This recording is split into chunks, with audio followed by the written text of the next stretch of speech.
কবিতা এই তো আছি, বেশ আছি। কলমে তনুশ্রী রায়। কবিতা পাঠে আমি চান্দ্রী। কিছুটা দুঃসময়ে ঝড় বয়েছিল জীবনে, কিন্তু ধূলিসাৎ হয়নি বর্ণমালা।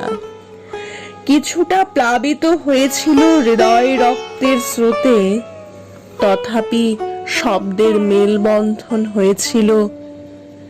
কিছুটা অশ্রু ঝরেছিল হৃদয় থেকে যন্ত্রণায়, মুক্তোর গাঢ় বন্ধনে তা ঐশ্বর্যময়। তবু সময়ের এগিয়ে যাওয়ার চলন্ত রেলগাড়িতে আমি আজও স্থির দাঁড়িয়ে।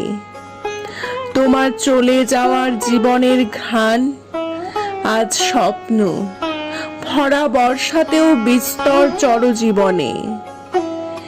তাই সেই স্বপ্নকে উজানের টানে নিতে চাইনি। সবুজের নেশায় নিজেকে মাতিয়েছি, রামধনুর ৭ রং খুঁজে পেয়েছি রঙিন চশমায়। বরফের মধ্যেও দেখি হলুদ পাখি, ভদকা সাদা জলকেও মনে হয় রঙিন ফোয়ারা। সিগারেটের ধোঁয়া নৃত্যে মগ্ন উর্বশী, আর গদাইকে চুম্বনে প্রেম ভালোবাসার উচ্ছ্বাস। এই তো আছি, বেশ আছি। ধন্যবাদ।